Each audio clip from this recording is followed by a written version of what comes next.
Hola, hola, hola, muy buenas tardes. ¿Cómo están? ¿Cómo andan? Comenzamos una nueva edición de Laboratorio Parlamentario. Como siempre, como cada martes, una hora de mucha, pero mucha información con aquellos temas, aquellos contenidos que se tratan tanto en la legislatura santafesina, que son muchísimos, pero así también sin olvidarnos de lo que sucede en el ámbito nacional, en el Congreso de la Nación. Por eso habitualmente siempre estamos con diputados, senadores, tanto provinciales como diputados o senadores nacionales, para contarte algunas de las cosas que se tratan tanto en la legislatura como así también en el Congreso. Hoy tenemos un programa muy pero muy interesante con un solo entrevistado, pero que vamos a hablar de todo. Así te lo anticipo porque realmente ya en algunos segundos vamos a estar hablando con Carlos Delfrade, diputado provincial, periodista también, con una vasta trayectoria y realmente es un legislador con el que se pueden abordar muchísimos temas porque su carrera da cuenta de eso. Me refiero a que estamos hablando de un diputado que ha presentado proyectos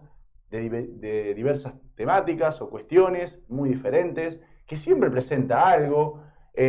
Si hablamos de inseguridad podemos hablar con Carlos Delfrade, si hablamos del río Paraná podemos hablar con Carlos Delfrade, si hablamos de lo que sucedió en la última sesión en materia en la legislatura en cuanto a la reforma de la Caja de Jubilaciones y Pensiones, también podemos hablar con este diputado. Así que una hora de mucha, pero mucha información, como siempre decimos, Laboratorio Parlamentario, que es una producción de Política de Santa Fe, y como es habitual, ustedes nos pueden ver y volver a ver en nuestras redes sociales, en nuestras respectivas, tanto en Instagram como en YouTube y demás, todo lo que acontezca en esta hora de programa, en este caso con un entrevistado. Y para no perder más tiempo, ya te lo anticipaba, ya te lo decía, lo tengo a mi lado a Carlos Delfrade. Carlos, buenas tardes. ¿Cómo estás? Un gustazo, gracias por la invitación. No sabría cómo presentarte, porque digo, diputado, legislador, periodista. Todo eso. Molesto también, en el buen sentido, porque sí. Si hay algo que yo recién lo decía, ¿no? en la presentación, si hay algo que tenés, es que siempre estás presentando algo. Sí. Una vez hablaba con tu prensa y me decía, no, le digo que basta, que pare un poco porque siempre estamos mandando cosas. Sí, Mucho trabajo. Sí, porque además en esto de ser periodista y legislador, siendo la misma persona, porque estoy convencido que tanto el periodismo como la educación y la política necesita información precisa, rigurosa, escuchar bien a la gente para contar lo que realmente le pasa a la gente. La producción es semanal, debe ser semanal, y por eso siempre estamos presentando como mínimo 6 proyectos por semana. Muchos proyectos de ley, ya superamos las 350 leyes presentadas en más de 8 años, superamos ya los 2000 proyectos, estamos convencidos que en la legislatura de la provincia, por lo menos en la última etapa democrática, no hubo nadie que presentara más proyectos que nosotros, con lo cual viene bien esto, porque yo se lo digo a la gente con mucho orgullo, y también para responder lo que me da mucha bronca cuando dicen que somos vagos, y me parece que en mi caso yo se los quiero demostrar permanentemente que no es así. Que se suma también al contenido que haces en redes, Sí, claro. todos los domingos, con un pantallazo, un resumen de algunos de los temas también más importantes. Un Instagram en vivo que lo venimos haciendo entre 6 y 9 minutos, generalmente queremos hacer para que la gente no pierda tanto tiempo, pero sí dar algunos apuntes de la semana, la que pasó, la que va a venir, o alguna de esas informaciones que a mí me parece que viene bien para abrir la cabeza de la gente. Bien, antes de meternos en tema, bueno, consultarte si tu experiencia como periodista te sirve a la hora de presentar un proyecto, de tratar diversos temas. No, sigo siendo periodista, y por eso la producción legislativa es directamente proporcional a la producción periodística. Siempre cuando hablo con alguien, lo que debería terminar en una nota ahora termina o en un proyecto de comunicación, en un pedido de informe, en un proyecto de declaración, o el inicio de la preparación de la producción de un proyecto de ley. Así que sí, no podría hacer lo que hago si no fuera periodista. Bien, bueno, uno de los temas sin duda relevantes de los últimos días o semanas tiene que ver con esta reforma de la Caja de Jubilaciones y Pensiones, en una sesión, yo diría normal, por todo lo que pasó adentro, pero también afuera de la legislatura. ¿Cuáles son tus sensaciones al respecto? Todo es responsabilidad del gobernador de la provincia, que lamentablemente tiene una manera de gobernar, de llevarse todo puesto, y eso se vio claramente en la legislatura provincial, no respetar lo que le estaban diciendo los gremios, especialmente el gremio docente, al que lamentablemente también eligió como como blanco permanente de cualquier tipo de ataque. Es un error político que me parece que va a tener costos. Y todo lo que pasó adentro y afuera es responsabilidad absoluta del gobernador de la provincia, que en esta impronta, llevarse todo puesto, se está equivocando mucho, hace la democracia cada vez más chiquita, abusa de esta idea de que la legislatura termina siendo una escribanía para el Poder Ejecutivo, eso está muy mal. Quiere hacer lo mismo con el Poder Judicial y no es bueno. Me da la sensación que Puyaro está haciendo lo que hubiera hecho si hubiera llegado a la gobernación Horacio Sandizaga, en aquello que terminó triunfando por primera vez el Frente Progresista con Hermes Wiener a la cabeza, y menos mal que estuvo Wiener, que entre otras cosas había hecho una bandera del 82% móvil. Entonces lo que se votó en la provincia de sacarle dinero del bolsillo a los jubilados, a las jubiladas, a los trabajadores activos, no tiene nada de aporte solidario. Esa fórmula pensada, dicha, escrita de esa manera es una perversión del lenguaje. No hay ningún aporte y menos solidario cuando te sacan el dinero del bolsillo entre el 3 y el 6% a jubiladas, jubilados y trabajadores activos.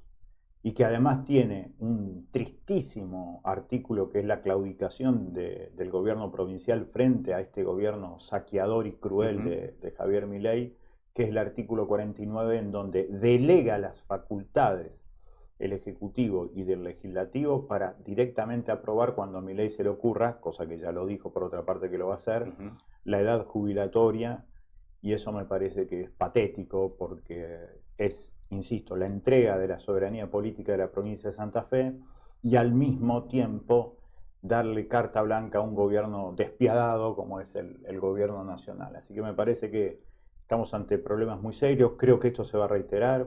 E insisto, esto de llevarse todo puesto va a achicar la dimensión de la democracia en la provincia de Santa Fe y eso no es bueno. No parece ser, en definitiva, que todo lo que pasó el 12 de septiembre en la legislatura sea punto final.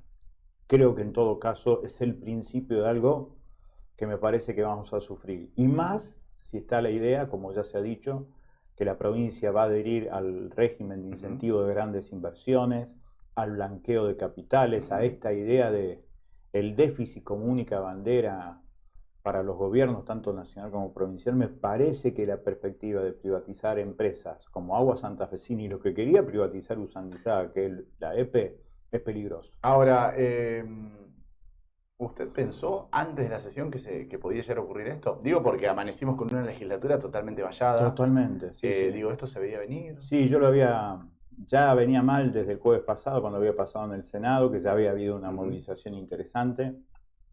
Sabía que iba a venir más gente, estaba muy preocupado por lo que iba a pasar adentro y afuera, porque adentro también hay trabajadores, porque los trabajadores sufrieron la rotura de los vidrios, cómo los vidrios se le venían encima, trabajadores que por supuesto hace años que nos conocemos, que estaban además absolutamente convencidos del reclamo, y después los trabajadores que la pasaron muy mal afuera, cuando después vino una represión que estuvo mesurada pero que realmente existió y que verdaderamente la pasaron muy mal. Insisto, igualmente el motivo fundante, la causa de todo esto es esta idea de llevarse todo puesto sin sentido. Ya vamos a hablar de su opinión con respecto a la gestión de Maximiliano Puyaro en estos 9 meses, pero para que quede claro, para que el santafesino o el santafesina que nos está mirando, ¿en qué va a perjudicar esta reforma de la ley jubilatoria? Especialmente, en pocas palabras. En pocas palabras, la maestra que se jubilaba antes de los 57 años con el 82%, ahora va a tener que tener 62 años para alcanzar el 82%. 3 años más.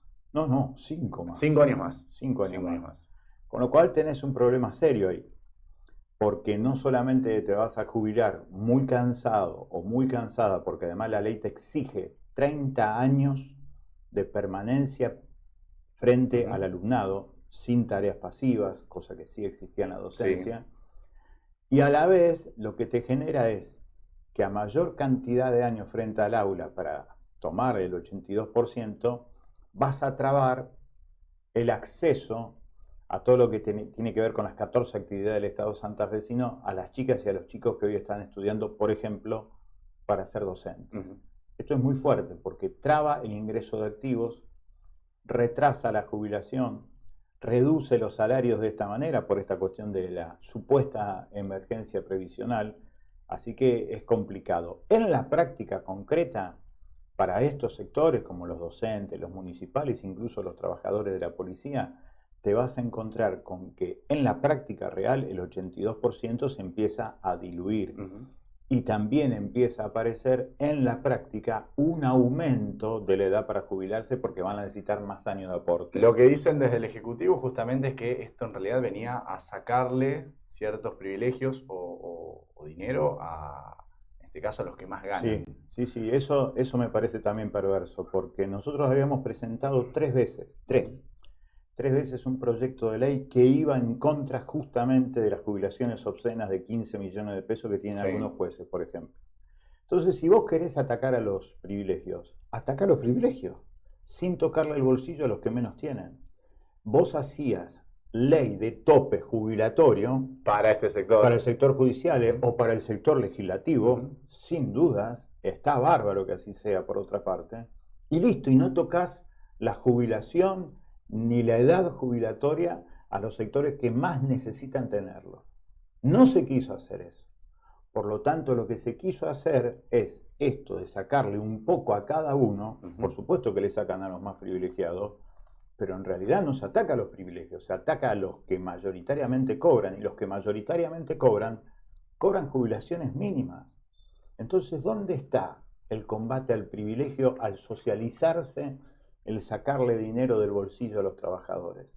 No está bien, es un mensaje muy perverso, porque insisto, si ibas contra los privilegios, andás solamente con una ley para tope jubilatorio. O en todo caso, 3 proyectos, suponete. Proyecto de ley de tope jubilatorio para el Poder Legislativo. Con las 2 manos, te lo voto y te lo firmo, con las 2 manos. Sí, el tema es que lo votás vos. No, pero me imagino que algunos también. Digo, hay 50 diputados, 19 senadores, hay que ver ahí hay qué que pasa. ver, pero me da la sensación que igualmente nadie puede decir que no ganamos un sueldo de ultra privilegio, Entonces, claramente, eso para mí hoy es obsceno. Entonces, vayamos contra lo del Poder Legislativo y también con esas jubilaciones obscenas que tienen algunos jueces de la provincia de Santa Fe. Lo que también después abre otro panorama, que es, ¿esos fueron privilegios porque ellos fueron señores feudales y se pusieron la plata? No, son derechos laborales que vienen por distintas peleas que terminó con la famosa ley de enganche. Por eso va a haber una catarata de juicios contra distintos puntos de esta ley que lamentablemente se Eso votó. tiene que ver con los jueces a nivel provincial, pero también tienen que en cuenta... están atados al proceso salarial de la escala salarial de los jueces a nivel nacional. Por eso es la famosa idea de la ley de enganche. Del enganche. Carlos, gestión de Puyaro. ¿Se han hecho algunas cosas buenas, malas? ¿Cuál es su apreciación? No, mi idea es que esto, que empiezo a descubrir que se ha convertido en un radical de derecha, como era Usandizaga, y que me da mucha pena porque teníamos mucha expectativa, porque es un hombre que viene de la política, viene del estudio, viene de la licenciatura en ciencias políticas, viene de una cuestión democrática, y me llama mucho la atención que en esa vocación de sumatoria de poder se lleve puesto un montón de cosas, como ha pasado ya con algunos proyectos de ley que no acompañamos, vinculados a la cuestión de la seguridad, al cual sí hay que subrayar y destacar, y nos parece muy bien que se hayan reducido los homicidios en Rosario en un 61%, que en los primeros 8 meses de enero a agosto haya habido 122 homicidios en toda la provincia de Santa Fe. Es realmente importante, ojalá se mantengan. Hay cuestiones que no me parecen que aparezcan claras, pero más allá de eso hay que subrayar y ojalá se siga en ese camino. Eso está bien. Estuvo muy bien al principio cuando asumió. No es relato eso. No.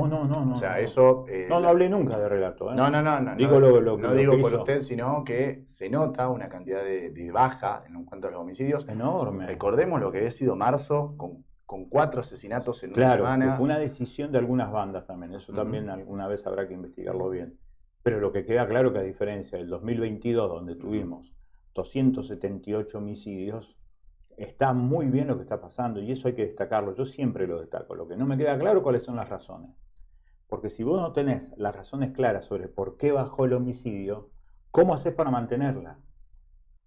Entonces me parece que eso es fundamental. Eso es lo que yo siempre le pido al gobernador de la provincia y al ministro Cocosioni. Se lo he hecho por carta en la reunión de la última Junta Provincial de Seguridad. Ellos me mandaron a la justicia. Fui a la justicia provincial, fui a la justicia federal con los 15 apuntes críticos que yo le hago en esa carta. Era una denuncia política, no era una denuncia judicial. Igualmente seguí lo que me dijeron que tenía que hacer. Pero lo cierto es que yo quiero que eso se mantenga. Que cada vez haya menos sangre derramada, especialmente de chicas y de chicos en los barrios de Rosario, sin lugar a dudas.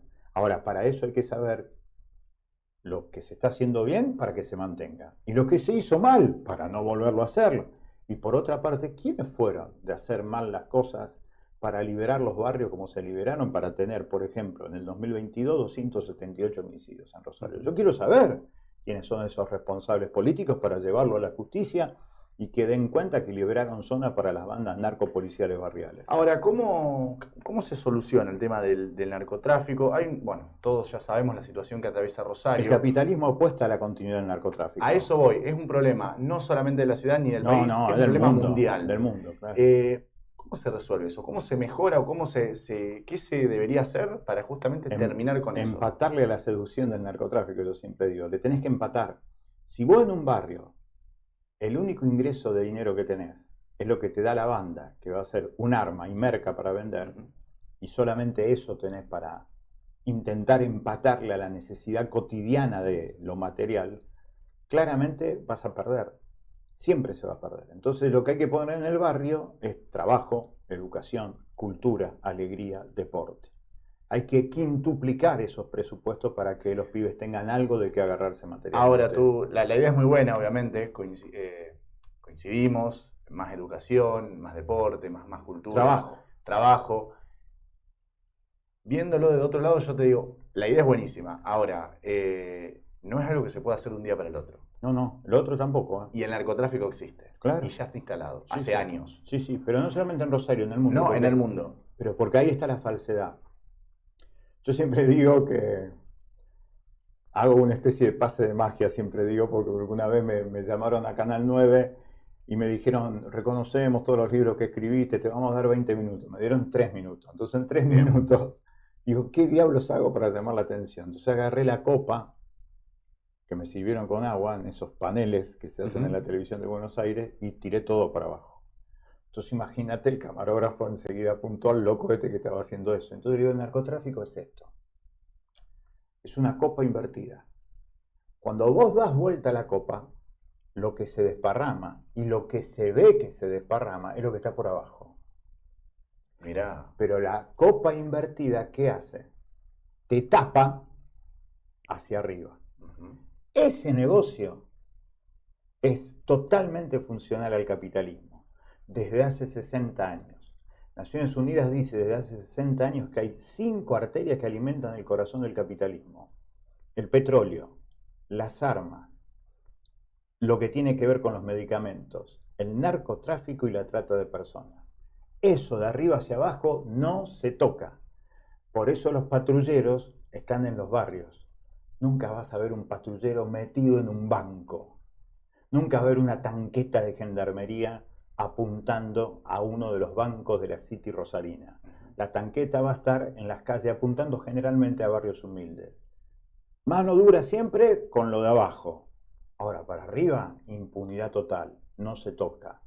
Por eso los puertos de acá de la zona siguen siendo el lugar en donde se van toneladas de cocaína todos los años hacia distintos lugares del mundo. Bueno, estamos hablando de una ciudad que tiene entradas y salidas por todos lados. A ver, claro. Tenés acceso a Buenos Aires, acceso a Córdoba, acceso a Santa Fe, tenés, y tenés el puerto, tenés el río Paraná.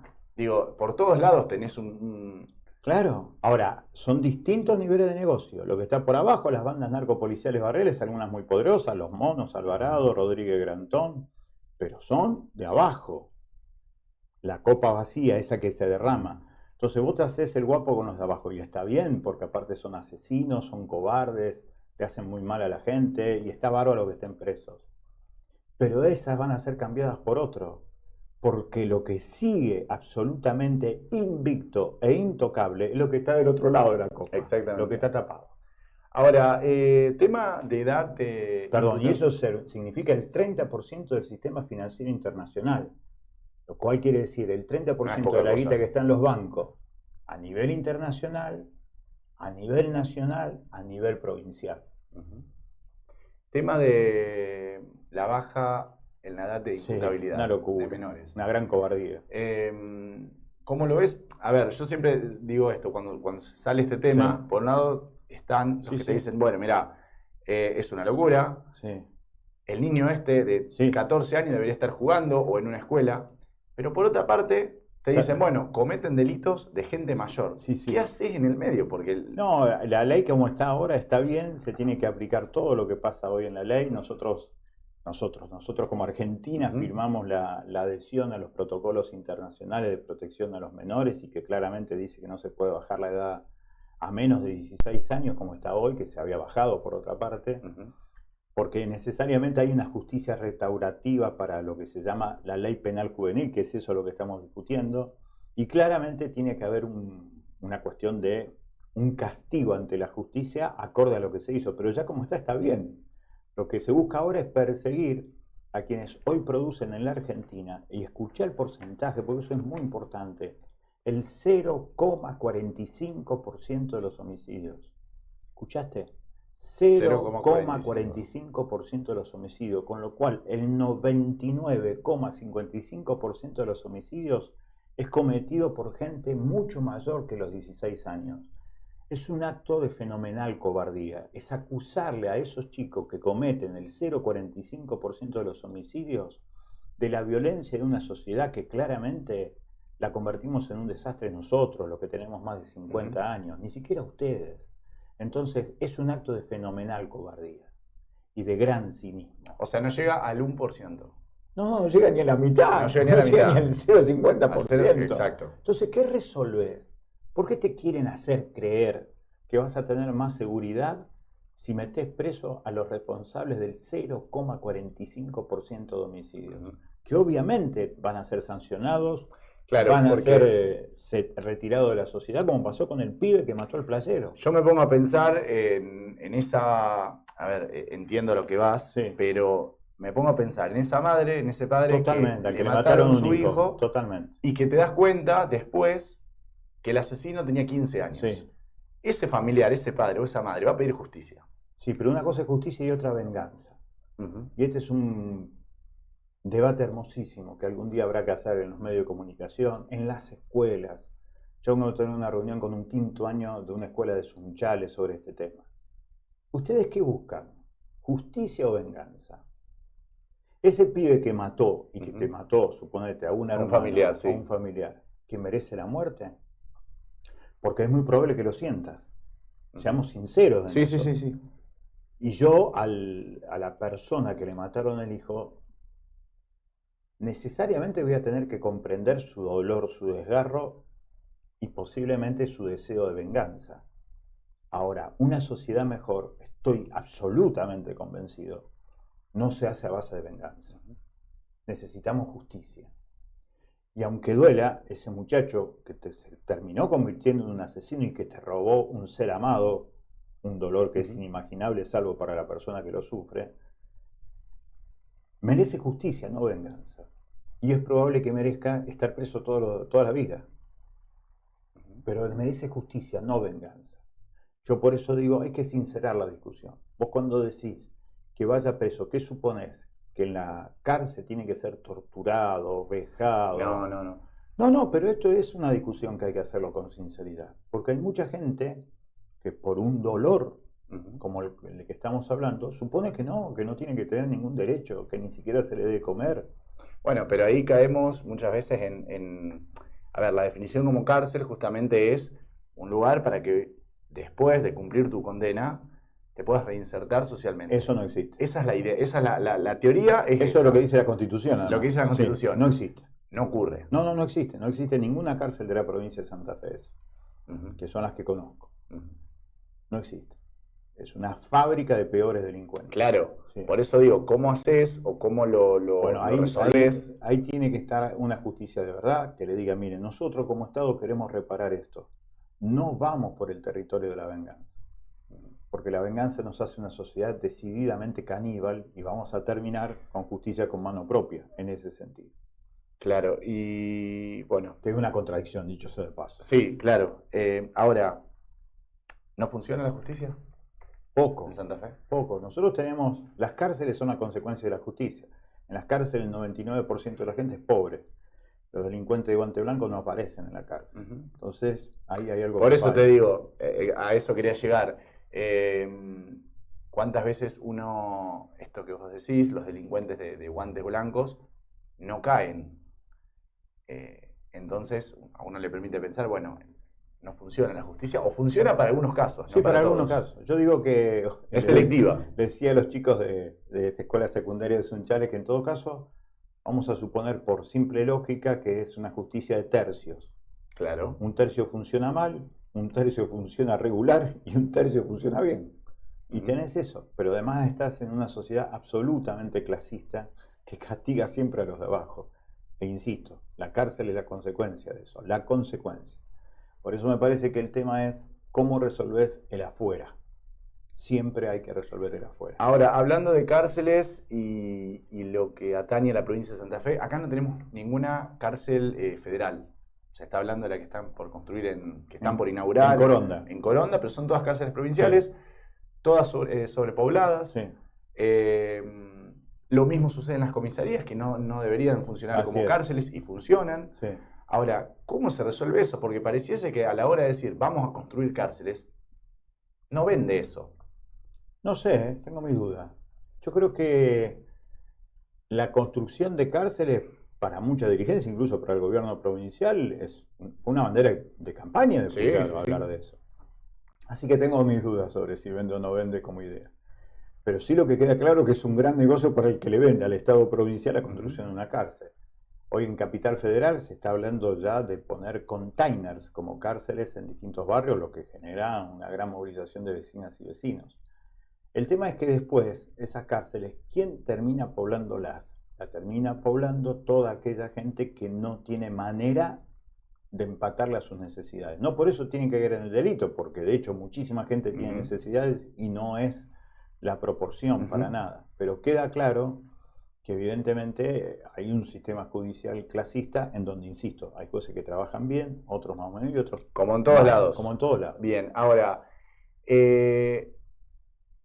¿cuál es tu opinión con respecto al programa, al plan que está llevando en El Salvador Bukele, por ejemplo? ¿Se podría implementar acá? ¿Está bien? Digo, porque estamos hablando de un país... De hecho, tuvimos algunas fotos parecidas. Tuvimos algunas fotos similares. Así terminamos. Sí, pero ¿a qué voy con esto? Según los números que se exponen en El Salvador, disminuyó la cantidad de homicidios. No, eso queda clarísimo. En esta lucha con las pandillas. Con las maras. Hay dos maras muy importantes. Sí. Ahora... Que están afuera. Que están afuera. Cuyos jefes están afuera. Y a los jefes no los agarran. Y en El Salvador incluso la gente que está tatuada termina preso. El otro día tuve la suerte de que me viniera a entrevistar un periodista de El Salvador. Y entonces me entró a contar, porque ellos encuentran similitudes entre la manera de proceder de la política pública de seguridad del gobierno de Puyaro y la de Bukele. Y era realmente preocupante lo que me decían. Y lo que sí queda claro es que en ese modelo tiene que ver con un país vastamente saqueado como El Salvador. Vos nunca te olvides que ahí mataron a Oscar Arnulfo Romero, aquel extraordinario obispo de Salvador que en medio de una feroz represión dijo basta la represión, eso tiene que ver con la continuidad del saqueo. Lo mataron el 24 de marzo de 1980, el obispo de El Salvador, Oscar Arnulfo Romero. Esa historia sintetiza el saqueo brutal y que las maras son consecuencia de esa brutal concentración de riquezas en pocas manos y que quedara solamente la miseria para vivir miserablemente. En ese contexto se desarrollan las maras, cuyos jefes están en Estados Unidos y no caen. Y muchos los dejaron ir del Salvador. Bukele los dejó ir del Salvador a Estados Unidos a estar allí para manejar a la muchachada que después termina preso en las cárceles de Bukele. Ahora, ¿se puede tomar algo de ese programa para implementar? Yo creo que sí. Yo lo que dije siempre es que si vos reducís los homicidios del 20 por 1000 de la población a 0, claramente hay que revisarlo, porque ahí hay cosas que funcionan bien y hay otras cosas que no funcionan bien. Y me parece que esas cuestiones hay que estudiarlas, claramente hay que estudiarlas. Lo que se dice también en cuanto a esta cárcel al al CECOT, que fue construido Sí. considerado una de las cárceles Sí. más importantes del mundo, según Sí, sí. el propio Bukele, lo que dicen es, bueno, desde algunos organismos de derechos humanos te dicen, bueno, hay detenciones arbitrarias, hay torturas, hay secuestros. Esa es como la otra parte de lo que está aconteciendo allá. Sí, que yo creo que se minimiza porque la gente lo que necesita es vivir con tranquilidad y entonces suspende el espíritu crítico y en todo caso puede llegar a suponer que hay tortura, pero no le molesta. Esa matriz de pensamiento es esto que yo te digo acerca de la distancia entre la justicia y la venganza, tener una sociedad con menos derechos y menos garantías para tener más seguridad es una mejor sociedad. Yo creo que no. Yo voy a seguir insistiendo que la mejor sociedad es aquella que tiene más derechos, que tiene más garantía, incluso que garantice la vida de un asesino que te quitó la vida de un ser amado. Esto es terrible, pero necesariamente una sociedad más humana tiene que ver con eso, no con una sociedad de venganza. Carlos, te quiero consultar cómo vivís vos en tu día a día, porque más allá de tu rol como legislador y que siempre llevas a cabo proyectos de este tipo, Sí, molestando incluso al poder, a diferentes sí, sectores, también te metiste o hiciste hincapié en el narcotráfico, en sí. estas bandas criminales. Eh, ¿Cómo es tu día a día en cuanto al miedo? Ah, voy para Porque adelante. yo, a ver, uno viéndolo de este lado Sí, dice, qué corajudo, sí. y esto me hago cargo, digo, qué corajudo, vos estás siempre, corregime si me equivoco, pero siempre tomás el café en el mismo lugar, haces el mismo recorrido. ¿Cómo se hace vivir de esa forma? Es lo que hace la gente en Teniendo los familia. barrios. Sí, sí, a mí lo que más me impactó fue, en estos días incluso fue noticia, que se estaba haciendo el juicio contra los asesinos de Carlos Argüelles, que había sido uno de los mecánicos de Esteban Lindor Alvarado. Sí. Carlos Argüelles, el 20 de marzo de 2020, viene a hablar conmigo en el bar de Cochabamba y Roca, que es uno de los bares que más frecuento, para contarme que él tiene una lista de casi 45 personas que fueron asesinadas por Alvarado y que iban a ser asesinadas. El 37 era él, el 36 era él y el 37 era yo. Y Argüelles lo terminan matando el 6 de septiembre del 2021. Eso fue impresionante, porque era supuestamente un testigo protegido y lo mataron adentro de la casa. En el tercer intento, se le habían metido 3 veces ya y en el tercer intento lo mataron. Eso fue impresionante, porque lo primero que pensé es en mis hijas. Eso es lo que pensé. Entonces en ese momento el secretario de Derechos Humanos de la Nación, incluso gente de la provincia, me dijo, te vamos a poner protección. Le digo, ni loco porque yo estoy convencido que las bandas que tenemos nosotros son todas narcopoliciales, siempre. Entonces no me va a bancar que me cuide alguien que yo supongo o sospecho que formo parte de la banda. Entonces no. Y entonces empecé a darme cuenta de cómo hace la gente sencilla en los barrios sencillos. La gente sencilla en los barrios sencillos, que sufren incluso balaceras, intentos de usurpaciones, como pueden, procesan el miedo y al otro día prenden la luz del almacén, prenden el motor del tallercito y le meten para adelante. Y eso es lo que hago. No, sí, claro. Hasta el día que alguien cumpla eso. Mientras tanto, sigo. Pero cuando te enteraste... me impactó, fue impactante. Cuando te enteraste lo de Argüelles, sí. El próximo eras vos. O sea, en la lista negra estabas vos. Digo, ¿qué te generó eso? Eso, mucho miedo por mis hijas.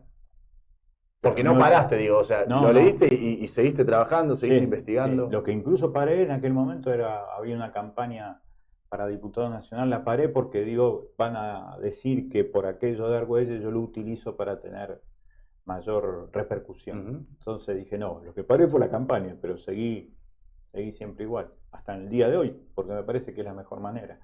Porque ellos te conocen, me ha pasado que me han parado narcos por la calle. Es muy fuerte esto. Sí, policías corruptos, todo.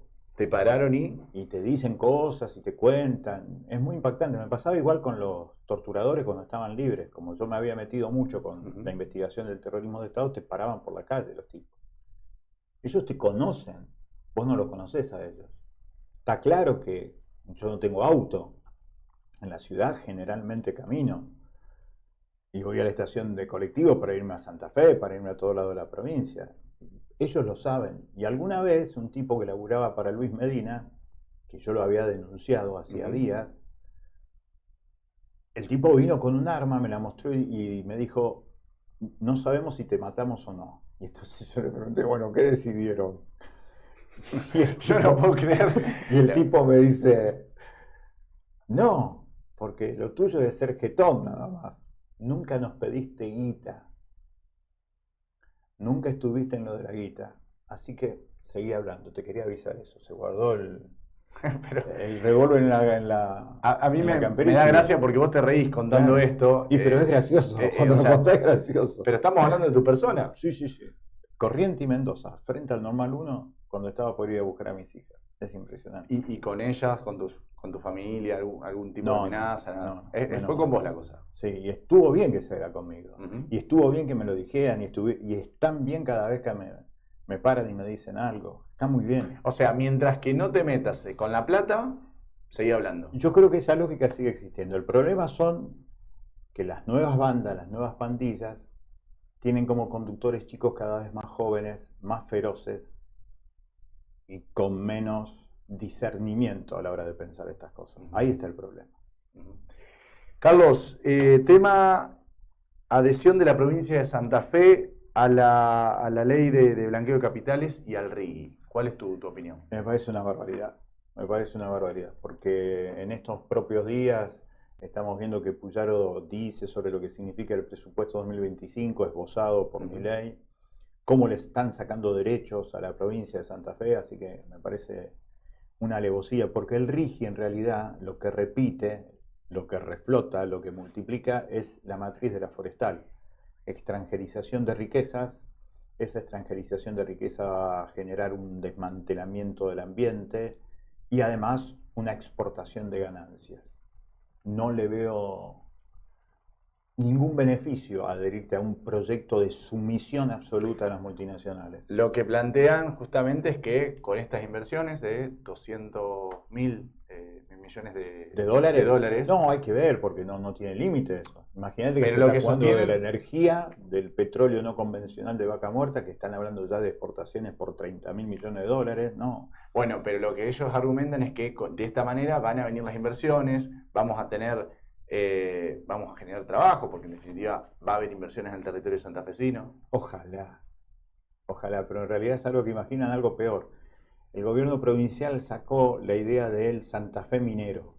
Pero ¿sabes por qué? Porque hay entre 150 y 200 empresas que le están vendiendo los servicios a los mega emprendimientos mineros que se ven en la Patagonia, en la zona de Catamarca, en La Rioja, en la cuestión del litio. Y está bien, yo entiendo a la empresa santafesina que le ofrece desde el zapato que se tiene que poner el trabajador a la comida que tiene que... Está bien que lo haga. Ahora, eso significa simplemente adherirse como socio menor a un proyecto económico de saqueo de gente de afuera. No le veo perdurabilidad. Ahora, Carlos, tema... Por eso vamos a presentar la semana que viene una ley de defensa de los derechos soberanos del pueblo santafesino, entre otras cosas, porque mi ley eliminó el 98% de la coparticipación. ¿Por qué la provincia le sigue dando a un gobierno nacional que le saca? Hay que dar vuelta, hay que invertir esa idea. Con todo lo que aporta Santa Fe a nivel nacional. 40% de los derechos aduaneros son de Santa Fe. 28% de la provincia de Buenos Aires. Perdón, 40% de lo que recibe Nación. De derecho de exportación, exactamente. El 40% sale de Santa Fe. Bueno, importante el número. Y datos no de un diario de izquierda. El dato de la Bolsa de Comercio de Rosario. Ese es el fundamento de este proyecto de ley. Frente a un gobierno nacional que no te cumple con la ley de coparticipación, que no te cumple con la Constitución Nacional, vos tenés la obligación para defender a tu gente de invertir el proceso y ser vos el primer recaudador de eso que sale de las aduanas tuyas. Hiciste mención a la Bolsa de Comercio de Rosario. Hace un par de semanas cumplió 140 años. Vino el presidente de la Nación, Javier Milei, y llamó un poco la atención que no, en su discurso no hizo alusión, no hizo referencia, mejor dicho, a la Bolsa de Comercio, teniendo en cuenta que había sido invitado por la Bolsa de Comercio. Tampoco se refirió a las declaraciones de Puyaro en la provincia o de Hapkin en la ciudad. ¿Qué opinión se merece eso? Milei está jugando su propio sueño, por eso va a Wall Street y hace ese gesto tremendo que ha sido fotografiado en todo el mundo, que fue tapa de los diarios norteamericanos, en esa cara desaforada, prácticamente salvaje, tocando la campana de Wall Street, mostrando realmente lo que es, una expresión brutal de alguien que de por sí encarna la brutalidad de la concentración y la extranjerización de riquezas.